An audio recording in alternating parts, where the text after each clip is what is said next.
Hi children, how are you? I hope you all are fine there. How is your studies through online? I know that all are doing very well. I am very happy to see that you are actively doing your homeworks, everything. Very good. So let's start our first lesson from history. Do you know what's the name of our first lesson? That is how, when and where. Listen to the board. Our first lesson, how, when and where. How, when and where. There was a time when historians were fascinated with dates. Fascinated with dates means the historians were very much attracted with dates. There were heated debates about the dates related with when a king crowned or any ruler crowned or battles were fought. There were heated debates upon all these things, in which year a ruler crowned or battles were fought. In the common sense view or the common sense notion, history was synonymous with the dates.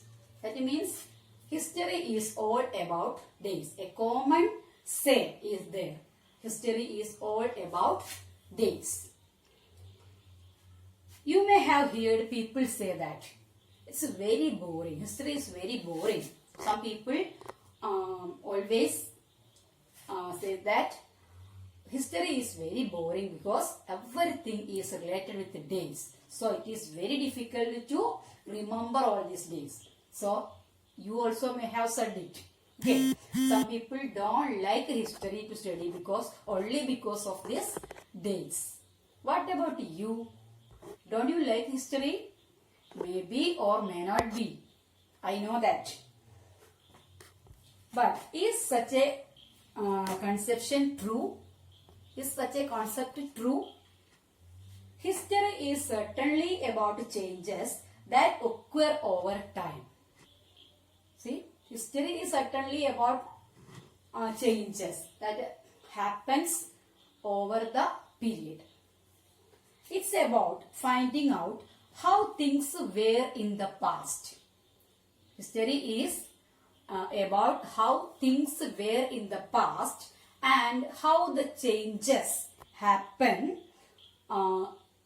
gradually, or how the things have changed. History is all about certainly about changes that occur over time. How things were in the past and how that changes happened. Okay.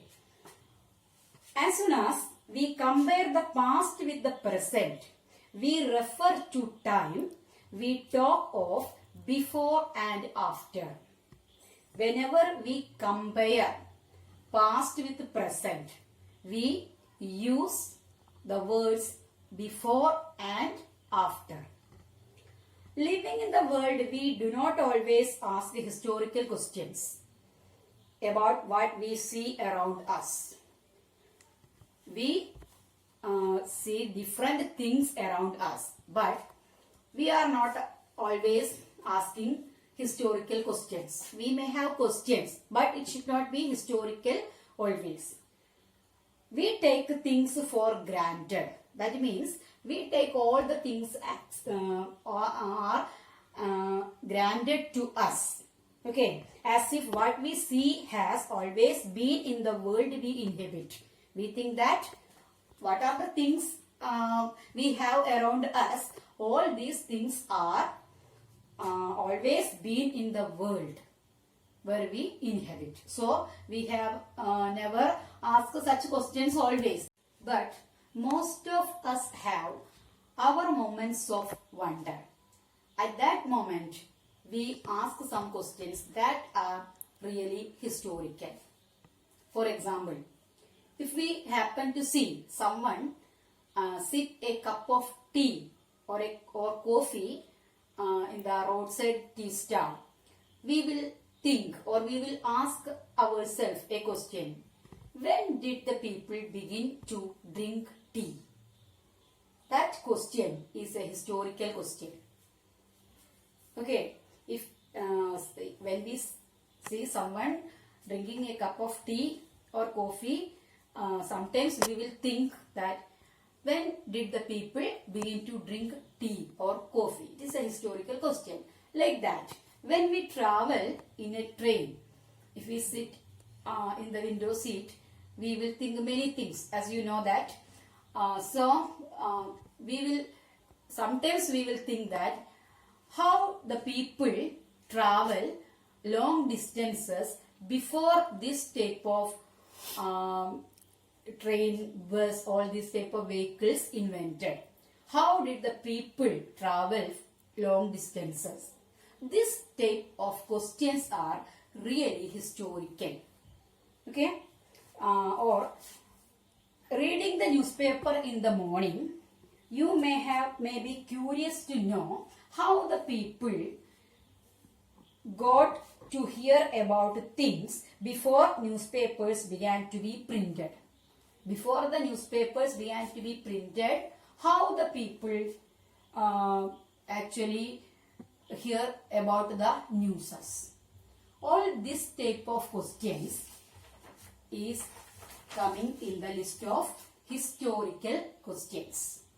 All such historical questions refer as back to notions of time. We will think about the past at that time. But time does not have to be always precisely dated in terms of a particular year or a month. Some events we cannot fix in a particular time or date. Sometimes it is actually incorrect to fix a date in front of a process. Actually, that process may have happened not in a particular day or a particular date. So, we cannot fix a date in front of that event or that process. Okay? People in India did not begin drinking tea in a particular or in a fine morning. The people of India did not begin drinking tea one fine day. They developed a taste for over time. Okay, not a particular day or moment they didn't start drinking tea or coffee. That happens, that they developed a taste gradually. So we cannot say that a particular date for the people or year for when the people of India started to drink tea. We can't say that. And similarly, we cannot fix one single date on which British rule was established. You know that British people came to India as traders, and gradually they became the masters of our country. They conquered our country. So we cannot say that a particular date, a special date we cannot say when the British people conquered India. And when the national movement started, that also we cannot say, because all these things happened gradually, not in a fixed time. Or changes took place within the economy and society. How the changes? We know that in the past, we have already studied the things from the history, 6th standard, 7th standard we studied. What was the condition of the people? What are the developments happened in the society politically and economically? What are the changes happened in the society we already learned. So we cannot fix a particular date for these changes. we can only refer to a span of time. That means an extent of time. An approximate period over which particular changes became visible.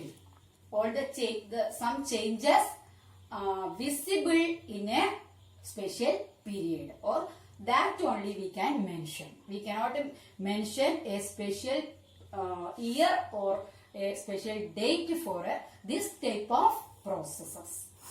Did you understand? Okay. Why then do we continue to associate history with a string of dates?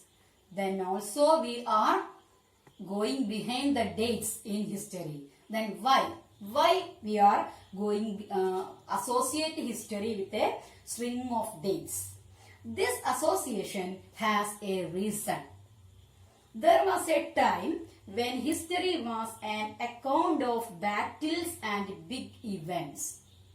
In the history or in the past, there was a period which full of battles, an account of battles and events. It was about rulers and their policies. You have studied in the 7th standard Mughal emperors, about Mughal emperors and about Delhi sultans. All that we can mention with a particular year. So, in history or in the past, there was a time or there was an account of battles and big events. It was about rulers and their policies. You already studied Muhammad bin Tughlaq, Qutbuddin Aibak. Many people we studied from Mughal Empire, from Delhi Sultanate, different types, different rulers and their policies. What are the changes they brought in the society? Everything we studied in the last year. All these are associated with the dates. That we can say with the help of dates. Historians wrote about the year a king was crowned, and the year he married, the year he had a child, the year he fought a particular war, the year he died, and the year the next ruler succeeded to the throne. It was about rulers and their policies. Historians recorded. Historians wrote about the year a king was crowned. That means when the king came into power. The year in which he got married, and the year in which he had a child, and the year he fought a particular war, and the year he died, and the year the next ruler came into power. All these are recorded by the historians with special dates, its own dates.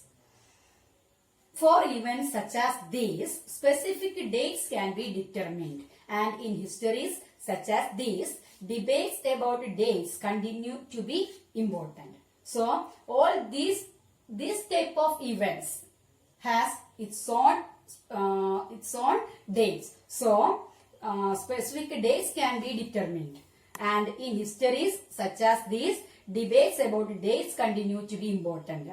About the dates also historians have debates. Okay. Anyhow, historians recorded all these events, this type of events with particular dates. But over these dates also, between the historians have some debates. So now also history is strongly connected with dates. So you should study the dates, you should study the history. Okay.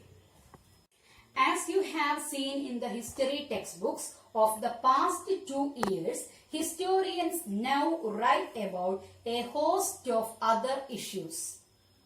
We have studied in the past 2 years, that means in the 6th standard and 7th standard, we have learned many things in history. There we saw that historians concentrated many other issues like how people earned their livelihood, what they produced and ate, how cities developed, and markets came up, how kingdoms were formed and new ideas spread, and how cultures and society changed. All these things also the historians began to ask, or they began to find out all these things. Okay, that we studied last year. The historians look at how people earned their livelihood. What did they do to earn their livelihood, to look after their family? What did they do? And what they produced about their agriculture, how did they look after the cattle, everything. And how cities developed and how the markets came up. Okay, new cities and towns developed and markets developed. All these things happened. How all these things happened? Historians began to find out all these things and they began to record all these things. And how kingdoms were formed. New kingdoms, how they formed, and how the new ideas spread among the society. Okay. And how cultures and society changed. From the 6th standard we studied about Harappan civilization, Indus Valley civilization, how the cultures and society changed. All these things historians began to record. So today in this lesson we discussed only about this, how dates are important. How dates are important. In this we have discussed only a small topic, not that much things to write or other things. Anyhow, I will give you one or two questions to do. Here the things what I said again and again. Try to make your own notes, and I will give you some questions and answer it and send it to me. Okay. Thank you.